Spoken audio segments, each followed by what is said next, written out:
Hi guys, मैं sir doctor Govind Gupta. Gas, आज जो है वो नया यूनिट मैंने उठाया है, वो डाइजेस्टिव सिस्टम है।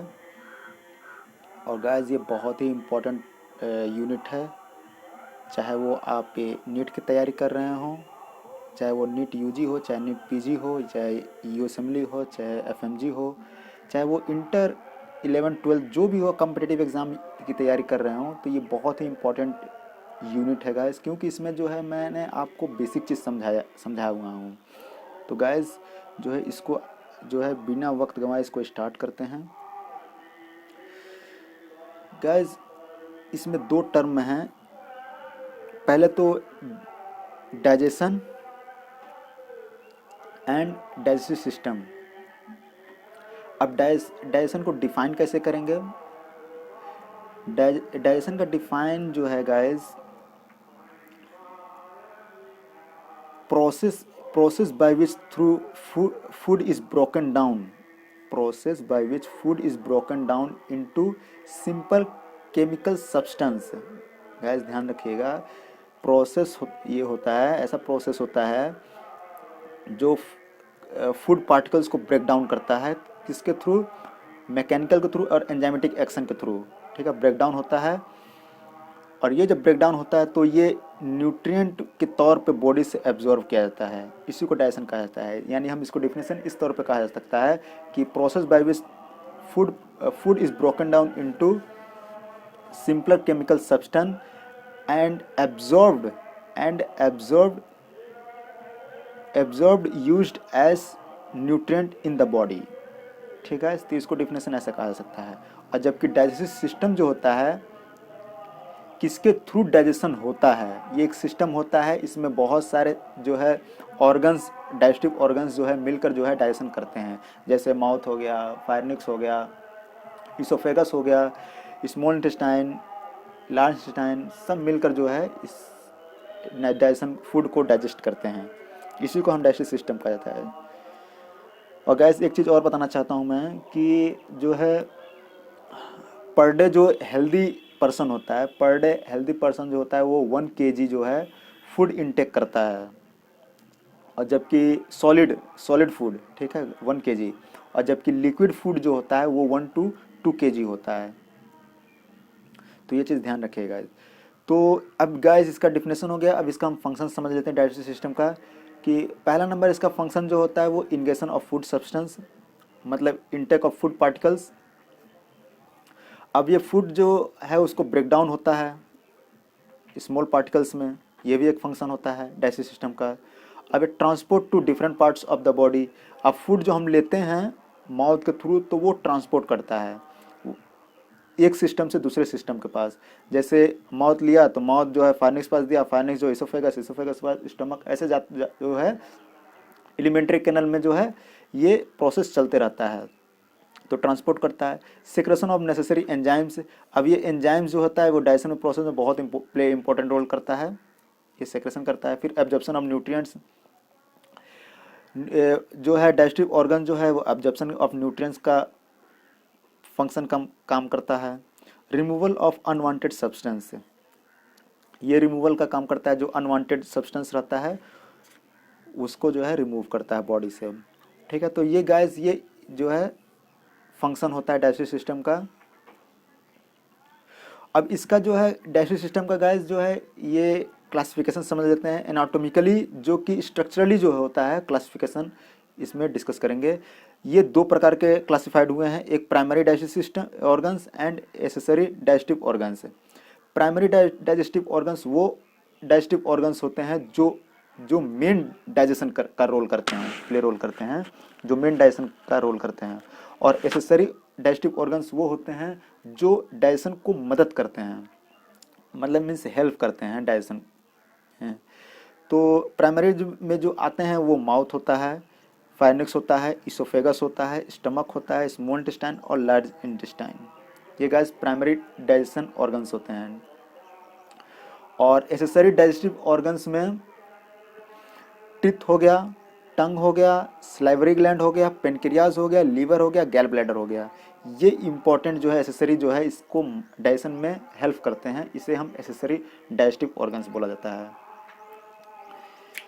तो गैस ये क्लासिफिकेशन हो गया। अब गैस्ट्रोइंटेस्टाइनल ट्रैक्ट का जो वाल्स होते हैं उस पर फोकस करते हैं। अब ये वाल्स जो होते हैं, मान ली एलिमेंट्री कैनल है, एलिमेंट्री कैनल का जो वाल होते हैं ये 4 टाइप्स के होते हैं। एक मुकस लेयर होते हैं, एक सब मुकस लेयर होते हैं, और एक मस्कुलर लेयर होते हैं, और एक सिरस लेयर होते हैं। सिरस लेयर या फाइब्रस लेयर जो भी आप बोल लो। तो ये 4 जो है जीआईटी के वाल्स होते हैं। अब ये वाल्स कुछ कुछ जो है लेयर जो होते हैं कहीं पाए जाते हैं, कहीं नहीं पाए जाते हैं। कुछ जो है ये माउथ और फाइनेक्स में पाए जाते हैं, कुछ नहीं पाए जाते हैं। तो इसको एकदम डिटेल्स में समझते हैं। अब जैसे मुकस लेयर है, मुकस लेयर जो है वो सबसे इनर मोस्ट लेयर है। Inner most layer means guys जैसे कि ये लूमेन है, ठीक है, ये लूमेन है। तो लूमेन का जो आउटर पार्ट है, मतलब लूमेन का जो फर्स्ट पार्ट है, इसी को जो है मुकस लेयर बोला जाता है, ठीक है। इसको यही इनर लेयर गाइस लूमेन से अंदर जाएंगे, लूमेन से अंदर जाएंगे तो ये इनर होगा, फिर मिडिल होगा, फिर आउटर होगा, इस प्रकार का होगा। ना कि इधर जो है इनर होगा, फिर मिडिल होगा, उसके बाद आउटर होगा, ऐसा नहीं है, ठीक है। तो मुकस लेयर जो होता है वो इनर मोस्ट लेयर होता है। अब इसमें 3 पार्ट्स होते हैं। एक इपिथेलियल लाइनिंग होता है, लेमिना प्रोपिया होता है, और मस्कुलरिस मुकोसा होता है। इपिथेलियल लाइनिंग में जो होता है इपिथेलियल लाइनिंग जो होते हैं वो स्ट्रेटिफाइड स्क्वेमस इपिथेलियल सेल्स या कॉलमनर इपिथेलियल सेल्स से बने होते हैं, ठीक है। जो स्ट्रेटिफाइड स्क्वेमस इपिथेलियल सेल्स होते हैं वो माउथ में, फाइनेक्स में, टंग में, इसोफेगस में पाए जाते हैं। मीन्स इसोफेगस से पहले जो होते हैं वो स्ट्रेटिफाइड स्क्वेमस इपिथेलियल सेल्स होते हैं। और कॉलमनर इपिथेलियल सेल्स जो होते हैं वो स्टमक और इंटेस्टाइन में पाए जाते हैं, चाहे वो स्मॉल इंटेस्टाइन हो चाहे वो लार्ज इंटेस्टाइन हो। तो ये कॉलमनर इपिथेलियल सेल्स पाए जाते हैं इसमें। उसका लेमिना प्रोपिया का जो होता है ये कनेक्टिव टिश्यू से बने होते हैं, पहले चीज़ें। और दूसरा चीज़ ये होते हैं ये फाइब्रोब्लास्ट, मैक्रोफेज और लिम्फोसाइट और इस्नोफिल्स लार्ज अमाउंट में पाए जाते हैं लेमिना प्रोपिया में, ठीक है। और मस्कुलरिस मुकोसा ये बहुत ही थिन लेयर होता है स्मूथ मसल्स फाइबर्स के, और ये माउथ और फाइनेक्स में जो है एब्सेंट होते हैं, ठीक है। तो ये है मुकस लेयर का डिटेल्स। और सब मुकोसा का अगर बात करते हैं तो सब मुकोसा जो लेयर होता है वो माउथ और फाइनेक्स में नहीं पाए जाते हैं। और इसमें जो है सब मुकोसा लेयर में जो होते हैं ब्लड वेसल, लैम्पेटिक वेसल्स और नर्व प्लेक्सस जो होते हैं वो पाए जाते हैं, मतलब प्रेजेंट होता है इसमें। उसी तरह जो होता है थर्ड जो है मस्कुलर लेयर होता है। अब मस्कुलर लेयर में माउथ और फाइनेक्स में क्या स्केलेटन मसल्स फाइबर पाए जाते हैं। मस्कुलर लेयर की अगर बात किया जाए तो माउथ और फाइनेक्स में जो होते हैं वो स्केलेटन मसल्स फाइबर पाए जाते हैं।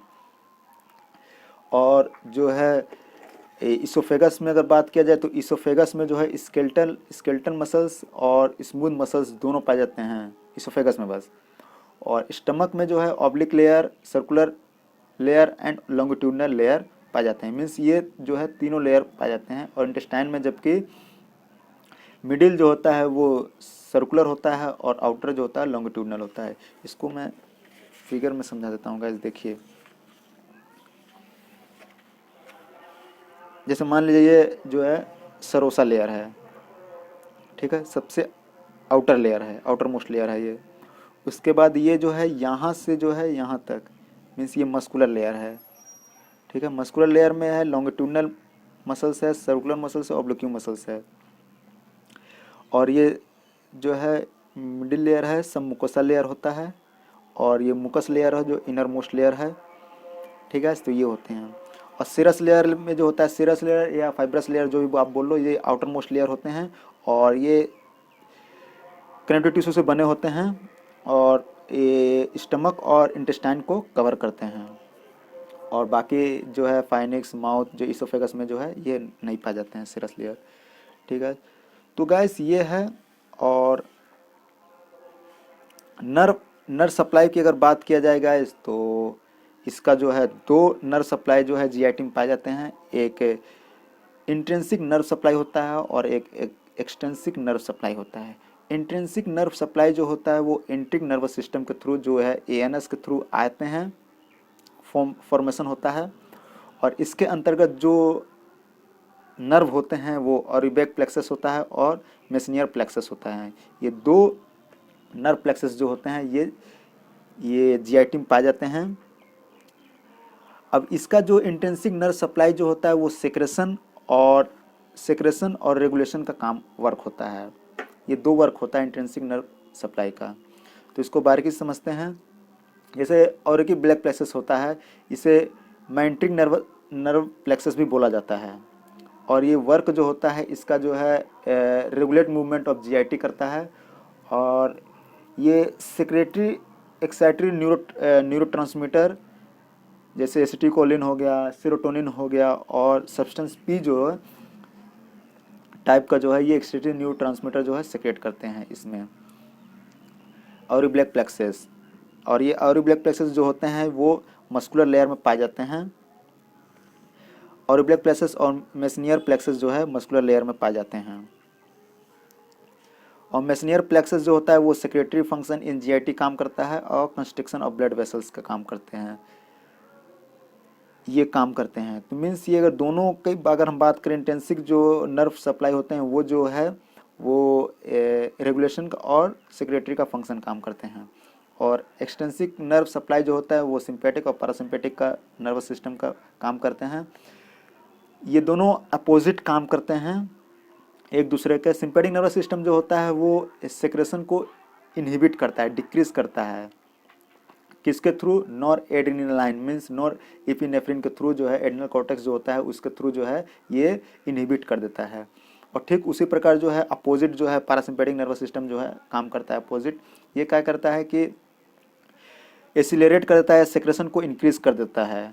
किसके थ्रू? एसिटिलकोलिन के थ्रू। ठीक है, तो ये एक दूसरे को जो है अपोजिट वर्क करते हैं। ये सेक्रेशन को डिक्रीज करेगा तो ये सेक्रेशन को इंक्रीज करेगा। और पैरासिम्पैथिक नर्वस सिस्टम जो होता है वो क्रेनियल और सैक्रल नर्व के थ्रू, क्रेनियल नर्व में जो होता है वो वेगस नर्व के थ्रू जो है पैरासिम्पैथिक नर्व फ्लो होता है। और सैक्रल नर्व के थ्रू जो है पेल्विक नर्व के थ्रू जो है पैरासिम्पैथिक नर्वस फ्लो होता है। ठीक है, तो गाइज ये था आज का वीडियो। और गाइज आई होप आपको ये वीडियो अच्छा लगा होगा। और गाइज अभी तक आप हमारे चैनल को सब्सक्राइब नहीं किए हैं तो चैनल को सब्सक्राइब कर लीजिए, बेल आइकन को प्रेस कर लीजिए और इस वीडियो को ज़्यादा से ज़्यादा शेयर करें, लाइक करें। और गाइज कमेंट सेक्शन में आप लोग कमेंट ज़रूर करें। Thank you guys.